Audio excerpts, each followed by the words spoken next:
इसको कोई अन्यथा ना ले। जितने मुस्लिम बादशाह अलाउद्दीन खिलजी के बाद उन्होंने बगदाद की खलीफा का खुतबा पढ़ा है, that is a foreign rule, it's on record. कैसे उसको भारत सरकार मान्यता दे सकती है? इसलिए मैं कहना चाहता हूं, जरा सा गौर से देखेंगे तो हकीकत आपके सामने आ जाएगी। और क्या कभी किसी ने कल्पना की, किसी क्रिश्चियन ने तो नहीं कहा कि इंडिया गेट हमारा है, गेटवे ऑफ इंडिया हमारा है, और चर्च नहीं सही फिर भी चर्च गेट हमारा है। तो फिर यह केवल किसी एक के दिमाग में क्यों आती है? हमने जो इवैक्यू एक्ट के तहत दे दिया था पाकिस्तान के गए लोगों को, क्या हमारे जो सिख और हिंदू भाई आए थे उनकी जमीनें मिली? अरे महाराजा रणजीत सिंह की राजधानी लाहौर थी और काबुल तक था राज, तो क्या उन्होंने जमीनें नहीं दान दी होगी गुरुद्वारे और मंदिरों को? वो मिली। अरे वो तो छोड़िए, ननकाना साहब और करतारपुर साहब तक नहीं मिला था। इससे दिखाई पड़ता है कि कितनी एक तरफा हम लोगों ने कोई निगोशिएट ही नहीं किया और उसे करने की बात कही थी। इसलिए मैं कह सकता हूं सर, अब हमारी सरकार ने जो संशोधन किए हैं, अब यह मजहबी हुकूमत के फरमान से नहीं, बाबा साहब अंबेडकर के संविधान से चलने वाला है। अब मैं अंत में उस विषय के ऊपर आता हूं जिसे सांप्रदायिक राजनीति बनाम सेकुलर राजनीति इसके ऊपर कहा जाता है। सभापति महोदय, मैं बताना चाहता हूं कि जब आजादी मिली उसके बाद क्या किसी ने डिमांड किया था कि हमें वक्फ बोर्ड चाहिए? नहीं किया था। फिर क्यों 54 में दिया गया? किसी मुस्लिम ने डिमांड किया क्या कि मदरसे चाहिए? फिर क्यों दिया गया? मुस्लिम समाज तो राष्ट्र की मुख्य धारा में आने को तैयार था, इसीलिए यूसुफ खान, दिलीप कुमार के नाम से आने में उन्हें कोई प्रॉब्लम नहीं थी। महजबीन बानो को मीना कुमारी के रूप में आने में प्रॉब्लम नहीं थी। मुमताज बेगम को मधुबाला बन के आने में प्रॉब्लम नहीं थी। हामिद अली को अजीत के रूप में आने प्रॉब्लम नहीं थी। मगर और मैं यह भी बताना चाहता हूं, मुस्लिम समाज में बहुत बड़ा तबका उस समय इस बात को सोच रहा था, और अभी कपिल सिब्बल साहब बोले ये उस चीज के वकील रहे, इन्हें पता होना चाहिए, पता होगा कि सुन्नी सेंट्रल वक्फ बोर्ड राम मंदिर में 1961 में मुद्दई बना है, 12 साल के बाद। क्योंकि के मोहम्मद ने लिखा है कि एक बहुत बड़ा तबका था जो ये मानता था कि हमें इस चक्कर में नहीं पड़ना चाहिए। मगर अफसोस कि वही लेफ्टिस्टों, सेक्युलरिस्टों ने उनको समझाकर इस मुकाम तक लाकर खड़ा कर लिया। अब यहां मैं एक और बात कहना चाहूं, खैर छोड़िए उन सरकारों ने बाद में क्या दिया, मगर उसके बाद सुनिए, इंदिरा जी के जमाने में मुस्लिम पर्सनल लॉ बोर्ड आया, तो राजीव जी के जमाने में शाहबानो केस आया, तो नरसिम्हा राव के जमाने में 95 का एक्ट आया, तो मनमोहन सिंह जी के जमाने में 2013 का एक्ट आया, मगर इलाज नहीं निकला। तो इसे एक शेर में कहूंगा कि मरीजे सेकुलर इश्क पर लानत खुदा की, मर्ज बढ़ता गया जो दवा की। अब मैं सभापति महोदय एक और बात कहना चाहता हूं, शुरू के 20-25 साल में मुस्लिम समाज के बारे में मैं कहना चाहता हूं। आज जब आजादी मिली तो मुस्लिम समाज के प्रतीक कौन थे? उस्ताद बिस्मिल्लाह खां, उस्ताद फरीदुद्दीन डागर, उस्ताद बड़े गुलाम अली, उस्ताद जाकिर हुसैन जिनकी अभी कुछ दिन पहले डेथ हुई, बड़े बड़े नगमा निवार, हसरत जयपुरी, मजरूर सुल्तानपुरी, साहिर लुधियानवी, कैफी आजमी, जोश मलियाबादी, जिगर मुरादाबादी। अब सर क्या हो गया? तब मुस्लिम समाज इन अदब के शाहकारों के साथ जोड़ा जाता था। आज मुस्लिम समाज का नेतृत्व किन लोगों के साथ जोड़ता है? इशरत जहां, याकूब मेनन, मुख्तार अंसारी, अतीक अहमद, दाऊद इब्राहिम। कौन जोड़ रहा है ये? तब से सर, जब से ये सेकुलर हो गया देश 1976 से और सेकुलर सियासत शुरू हुई, उसने ले जाकर इनको इस मुकाम तक पहुंचाया। और इस वक्फ बोर्ड के बिल में भी जो बात कही जा रही है सर, मुस्लिम समाज को यह समझाया गया कि तुम्हें बीजेपी वालों को तुमसे बड़ी अदावत है, और कहा गया इनको बड़ी मोहब्बत है।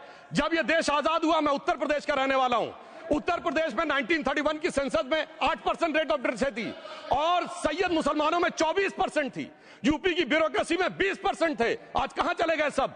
मैं एक लाइन में कहना चाहूंगा, ये अदावत और मोहब्बत की सियासत में ऐसे फंसे कि किसी को किसी की मोहब्बत ने मारा, किसी को किसी की अदावत ने मारा, मगर इस शराफत अली को सेकुलर सियासत ने मारा।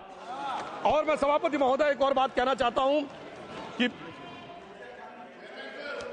चलिए बोलिए। Fauzia Khan, please one second, mike is there. Yes, ये बोल रहे हैं मुस्लिम समाज आज का इशरत जहां और फलाना टेररिस्ट के साथ नाम जोड़ रहे हैं। ये बिल्कुल आरोप है सर, इसको एक्सपंज करना चाहिए। ये समाज के साथ अन्याय है। ये बात आपको एक्सपंज करना होगा सर, ये बात को। एक honourable member, if you would carefully go through what Sudhanshu has said, I am sure you will appreciate his spirit. Just think for a moment. He has not cast any aspersions. Sudhanshu, go ahead. मैं जवाब दूंगा और उसके बाद ये हमारा सदन माने ना माने जो देख रहे होंगे उनके लिए कहना चाहता हूं sir, doctor APJ Abul Kalam. One second. काहे परेशान? Vaiko ji, honourable member, Vaiko ji, oh my god, Vaiko ji, चलिए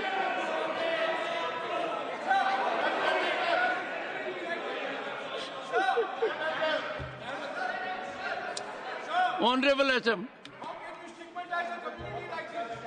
को जी हिंदी समझ रहे हैं।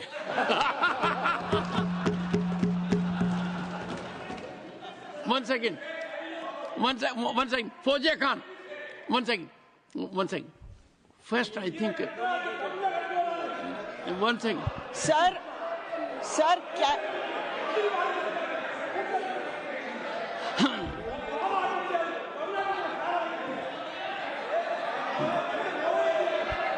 Sir, community cannot be stigmatized. Yes, sir. An entire community cannot I'll be come to branded you. like this. Fauziya Khan ji, I'll come to you. I'll give you the opportunity. Honorable Finance Minister. But one line is said. One line. No, one nimsham irungappa, please. He might be very emotional, sir, but that one line he said is objectionable, and I will seek your indulgence to remove it. He said, Tamil Nadu la kaaluvai paakren. You enter Tamil Nadu, I'll see you. No good. No good. இல்ல தப்பது தப்பு அப்படி சொல்லக்கூடாது. நீங்க அப்படி பேசுறது தப்பு. நீங்க அப்படி பேசுறது ரொம்பவே தப்பு. இந்த நாட்டுல யார் வேணாலும் எங்க வேணாலும் கால் வைப்போம். யாருக்கும் அதிகாரம் இல்ல ஒரு உயிர் மேல. Honorable Finance Minister. So sir, this is atrocious. You set foot in Tamil Nadu and take care. What is that language? We have a Home Minister after a long time who has brought about changes unthinkable. What he said, you can be fully assured.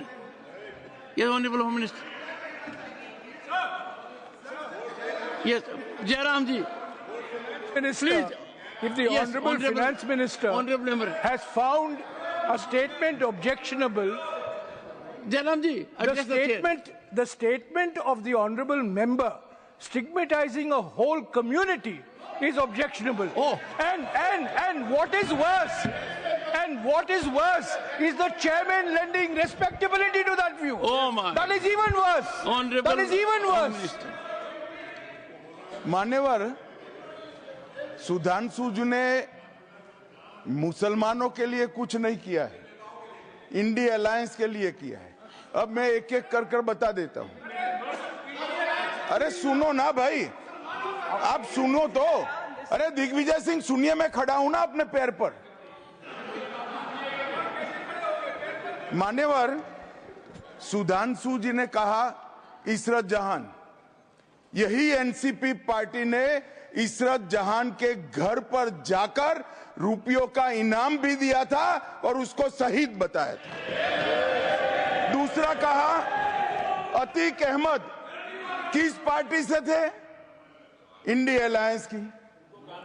दूसरा कहा अंसारी किस party से? कांग्रेस और India alliance के। ये सारे नाम आपके साथ जुड़े हैं भाई। उल्टा उन्होंने तो मुसलमान कम्युनिटी से तो ढेर सारे शायरों का नाम दिया जिन्होंने साहित्य की सेवा की और ढेर सारे साहित्य की रचना की। मन Sudhanshu, please. He is not yielding now. Sudhanshu. सबसे पहले मैं तमिलनाडु का जवाब देना चाहता हूं। Yes. सभापति महोदय, तमिलनाडु से ही डॉक्टर एपीजे अबुल कलाम थे और मैं सारे सदन से कहना चाहूंगा, डॉक्टर कलाम का नमाजे जनाजा और याकूब मेनन का नमाजे जनाजा एक ही दिन हुआ। कितने लोग याकूब मेनन के नमाजे जनाजा में गए और कितने डॉक्टर कलाम के नमाजे जनाजा में गए? डॉक्टर कलाम मेमोरियल पे कितने लोगों की फोटो है? दिखाएं मुझे, सोशल मीडिया पे पोस्ट की हो। मगर अफजल हालात का मारा था आपके एक मंत्री का ऑफिशियल ट्वीट है, वो इस सदन के सदस्य नहीं तो मैं नहीं बोल रहा हूं। याकूब मेनन की जुडिशियल किलिंग हुई आपके एक नेता का, मिनिस्टर का ऑफिशियल ट्वीट है, सदन के सदस्य नहीं है इसलिए नहीं बोल रहा हूं। और सर 26/11 आरएसएस ने कराया, सदन के सदस्य बैठे हुए हैं।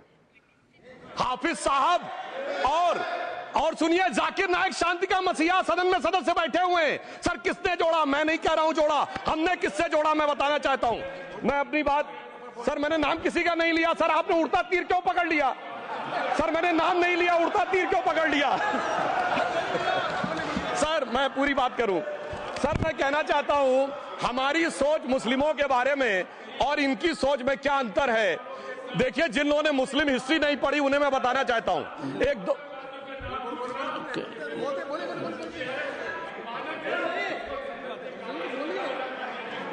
सभापति महोदय, मैं थोड़ा उन लोगों को इस्लामिक हिस्ट्री के बारे में ही बताना चाहता हूं। Honourable Digvijaya Singh, please, no, I'll give a chance. I'll give. माननीय सदस्य, ऑनरेबल दिग्विजय सिंह जी। माननीय सभापति महोदय, जो माननीय सदस्य ने बात कही है, मैं सुन रहा था डॉक्टर त्रिवेदी जी की बात। उन्होंने कहा था ऐसे ऐसे ऐसे मुसलमान हम लोगों के साथ हैं और वैसे वैसे मुसलमान इन लोगों के साथ हैं। बात यह है कि आपने जिस तरह से इस पूरी बात कही है, ये घोर आपत्तिजनक है, अपमानित करती है, और जो माननीय सदस्य ने भी मेरे बारे में भी कहा है, मैं उनके निंदा करता हूं। Honourable home minister, honourable home minister, honourable home minister, एक second. Okay, one second, your mic will be on. जी महोदय, मुझे ये सब कहने की जरूरत नहीं है, लेकिन जो गुजरात में दंगे और फसाद हुए, कौन कौन उसके लिए जिम्मेदार थे बताइए। Honourable home minister.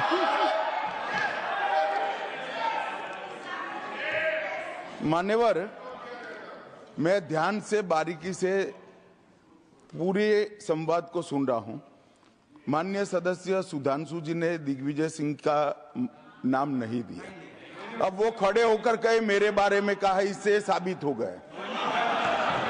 और अभी भी मौका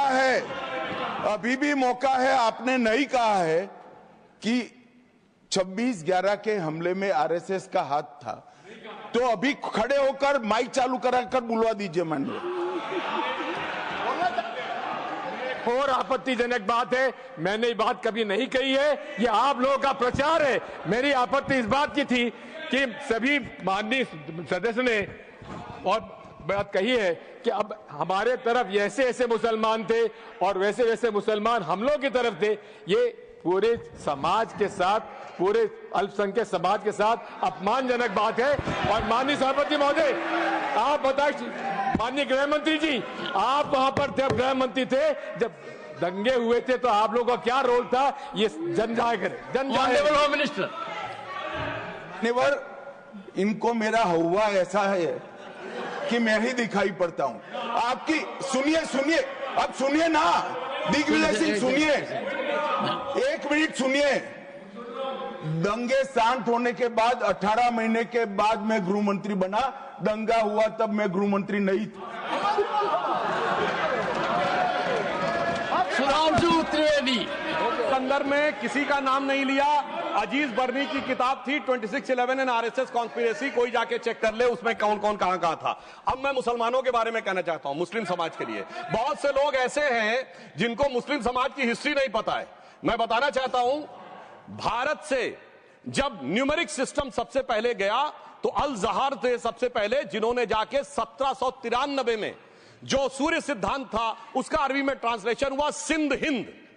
और हम बता रहे हैं हम किस तरह के मुस्लिम को साथ रखते हैं। डॉक्टर कलाम से बड़ा आलिम इस्लाम में साइंसदान नहीं हुआ, और आरिफ मोहम्मद खान साहब जो बिहार के गवर्नर हैं, उनसे बड़ा आलिम फाजिल मुसलमान आज सियासी जमात में तो नहीं होगा, ये मैं दावे के साथ कह सकता हूं। मगर मैं बताना चाहता हूं सर, उसके बाद उन्होंने एक किताब लिखी, एक सर 10th सेंचुरी के मुस्लिम राइटर थे जिन्होंने किताब लिखी, उसका नाम था the compendious book of balancing and completion according to Hindu calculation, जिसको शॉर्ट में अल जब्र कहा गया, और वहां से अलजबरा निकला।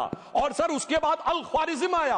और सर आज मेरे ख्याल से सदन के बहुत से लोगों को नहीं पता होगा, ये जो एल्गोरिथम वर्ड है ये अल ख्वारिज्म से आया हुआ है। एक जमाने में इस्लाम में बैतुल हिकमत था, यानी वो सबसे बड़ा हिकमत का केंद्र था, जब एक से एक लोग होते थे। बहुतों को नहीं पता होगा कि कोलंबस ने जिस नक्शे के थ्रू दुनिया ट्रेवल किया था वो बनाने वाला भी एक मुस्लिम था, अल इदरीसी। मगर सर एल्गोरिथम आज ऐसा बदला, ऐसा बदला कि एआई के एज में दलगत भावना से ऊपर उठकर औरंगजेब के साथ खड़े हो गए। सर ये एल्गोरिथम किसने बदल दिया, ये मैं बताना चाहता हूं। इस पे थोड़ा सोचने की जरूरत है। इसलिए मैं कहता हूं मुस्लिम पॉलिटिक्स की सोच क्या थी, हमने किन मुसलमानों का साथ दिया है, मैं बताना चाहता हूं। सर वीर अब्दुल हमीद की शहादत की 50वीं वर्षगांठ 2015 में हुई। प्रधानमंत्री मोदी जी ने उनके पूरे परिवार को और उनकी पत्नी को बुला के सम्मानित किया, और इन लोगों ने उस यासीन मलिक को, जिसके ऊपर 3 एयरफोर्स के ऑफिसर्स को हत्या करने का आरोप था, वो प्रधानमंत्री आवास में। सर साफ दिखाई पड़ता है कौन किसके साथ खड़ा हुआ है, कौन किस तरह के मुसलमान के साथ खड़ा हुआ है। और सर मैं ये भी कहना चाहता हूं, सर ये पिछले, सर अपने टर्न पे बोलिए, सर पिछले 30-35 सालों से हुआ खड़ा किया जा रहा है।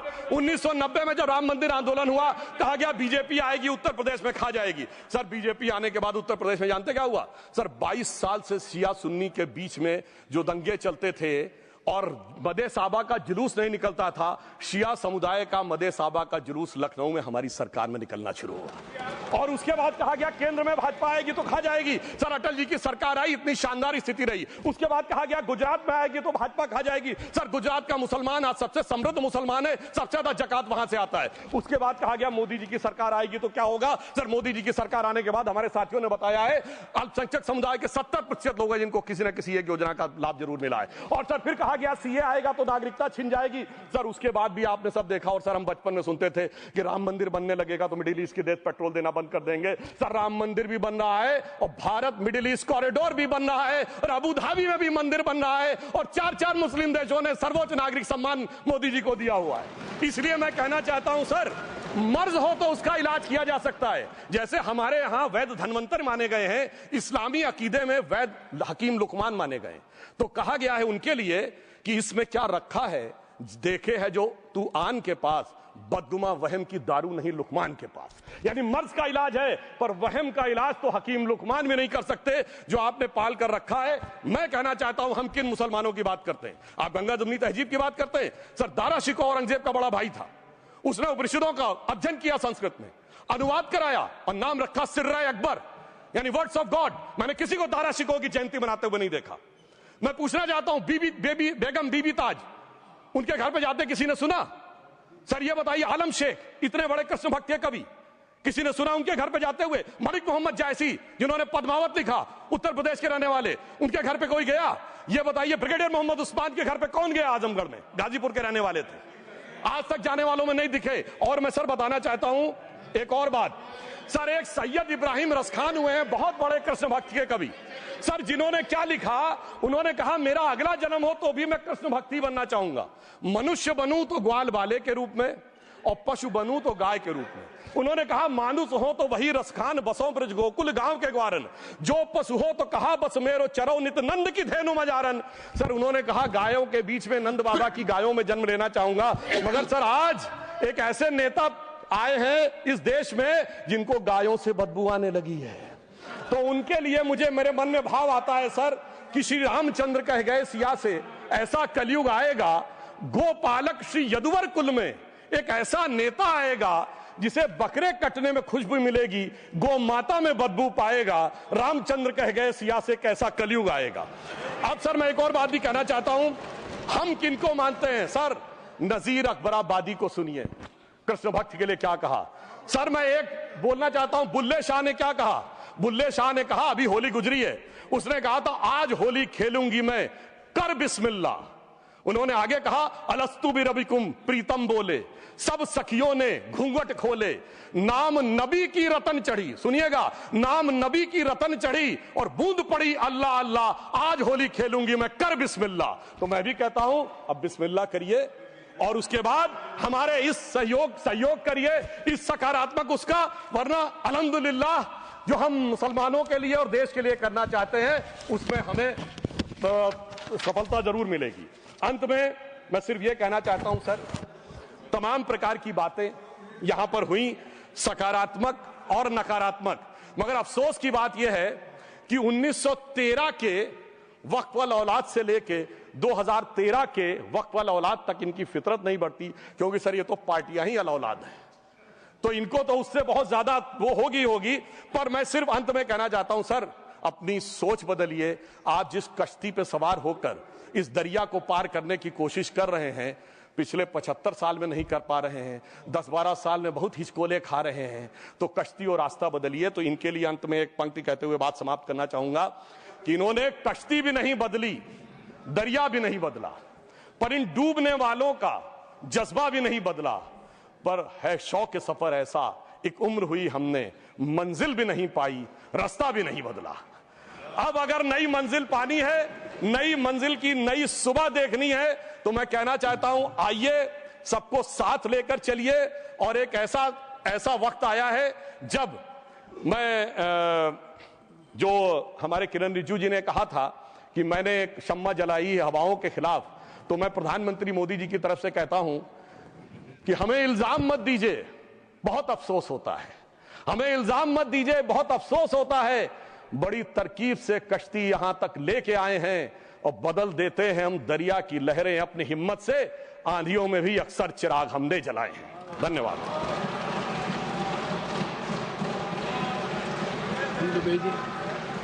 श्री